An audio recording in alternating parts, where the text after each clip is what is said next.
ഈ നിമിഷം വരെ കഴിഞ്ഞ ആഴ്ച ക്രൈംബ്രാഞ്ചിലെ 2 SIമാർ വന്ന് എൻ്റെ അടുത്ത് സ്റ്റേറ്റ്മെൻറ്റ് എടുത്തു. ഞാൻ പറഞ്ഞു എനിക്കൊന്നും പറയാനില്ല. എനിക്ക് പറയാനുള്ളത് ഈ വയർലെസ് ചോർത്തിയ വിഷയത്തിൽ ഡയറക്ടർ ജനറൽ ഓഫ് പ്രോസിക്യൂഷൻ കൊടുത്തിട്ടുള്ള ലീഗൽ ഒപ്പീനിയൻ ഉണ്ട്. ആ ലീഗൽ ഒപ്പീനിയനിൽ പറയുന്ന കാര്യം 66F അട്രാക്റ്റ് ചെയ്യും. അതുകൊണ്ട് ആ 66F അട്രാക്റ്റ് ചെയ്യുന്ന രീതിയിൽ നിങ്ങൾ ഈ പറയുന്ന FIR ആൾട്ടർ ചെയ്യണം, അല്ലെങ്കിൽ അഡീഷണലായി ഇത് ചേർത്തിട്ട് വേണം ചാർജ് ഷീറ്റ് കൊടുക്കാനെന്ന് ഞാൻ പറഞ്ഞു. ഈ നിമിഷം വരെ നടപടി ഉണ്ടായിട്ടില്ല. അത് ആ രീതിയിലാണ് പോലീസ് കൊടുക്കുന്നതെങ്കിൽ അതിന് സ്വാഭാവികമായിട്ട് നിങ്ങൾക്ക് സാജൻ സ്കറിയെക്കുറിച്ച് നിങ്ങൾക്കറിയാം. അദ്ദേഹം ഇപ്പോൾ ഇൻകം ടാക്സിന് കൊടുത്ത കഴിഞ്ഞ വർഷത്തെ റിട്ടേണിൽ 3,70,00,000 രൂപയാണ് അദ്ദേഹത്തിൻ്റെ വരുമാനം. ഇങ്ങനെ വരുമാനമുള്ളവനെ പിടിച്ച് ജയിലിലാക്കിയാൽ ഇതിൽ ജാമ്യം പോലില്ല. നിങ്ങൾ മനസ്സിലാക്കേണ്ടതാണ്, 66F ഇട്ടുകൊണ്ട് ഈ കേസ് FIRൽ ചേർത്ത് കഴിഞ്ഞാൽ ഈ സാജൻ സ്കറിയയ്ക്ക് ജാമ്യമില്ല. 14 കൊല്ലം ഇംപ്രിസ്മെൻ്റാണ്.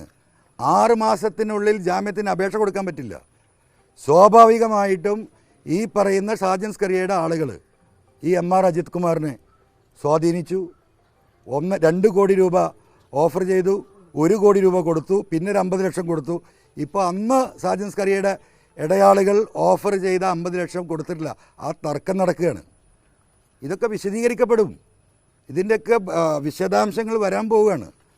അപ്പോൾ കേരളത്തിലെ പോലീസിലെ ഒരു ചെറിയ വിഭാഗത്തെ ഈ ക്രിമിനലൈസ് ചെയ്യുന്നതിന് നേതൃത്വം നൽകുന്നത് ഈ അജിത് കുമാർ തന്നെയാണ്.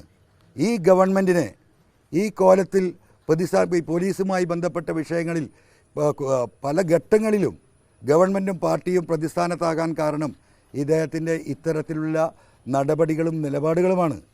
അതുകൊണ്ട് ഈ കാര്യങ്ങൾ അന്വേഷിക്കണം. വേറെ ചില വിവരങ്ങൾ വരുന്നുണ്ട്. ആ വിവരങ്ങൾ നമ്മൾ പരിശോധിച്ചുകൊണ്ടിരിക്കുകയാണ്. അതിനൊക്കെ കൃത്യമായ വിവരങ്ങൾ കിട്ടിയാൽ ജനങ്ങളെടുത്ത് പറയും. കാരണം നിങ്ങളൊരു കാര്യം മനസ്സിലാക്കണം, നിങ്ങളിപ്പോൾ എന്താ ഇവിടെ ഇത്രയും TV ചാനലുകാർ വന്നത്?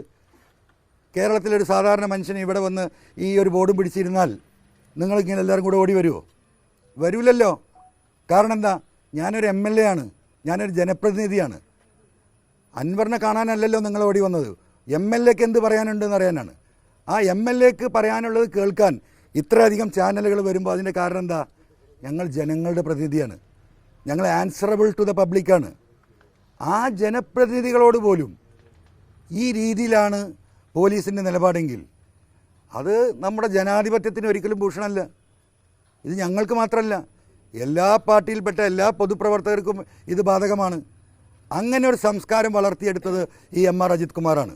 MLAമാരെയും മന്ത്രിമാരെയും പൊതുപ്രവർത്തകരെയും ഒരാളെയും മൈൻഡ് ചെയ്യേണ്ട എന്ന ജനാധിപത്യ വിരുദ്ധമായ സംസ്കാരം ഈ കേരളത്തിൽ വളർത്തിയെടുത്ത് അതിന് ഈ പറയുന്ന വള്ളവും നൽകി അതിനെ മുന്നോട്ട് കൊണ്ടുപോയി. ഒരു 10 വർഷം കൂടി, ഇനിയിപ്പോൾ 8 വർഷം കഴിഞ്ഞു, ഒരു 4-5 വർഷം കൂടി കഴിയുമ്പോൾ ഈ പറയുന്ന പലരും പൊതുപ്രവർത്തനം നിർത്തി വീട്ടിലേക്ക് പോകുന്ന അവസ്ഥയിലേക്ക്, അതായത് പറഞ്ഞ പോലീസിൻ്റെ ഫാസിസം എന്ന്. ഇത് ഫാസിസത്തിൻ്റെ വേറൊരു രൂപമാണ്. ഫാസിസത്തിന് ഒരർത്ഥം മാത്രമല്ല, പല അർത്ഥങ്ങളുമുണ്ട്.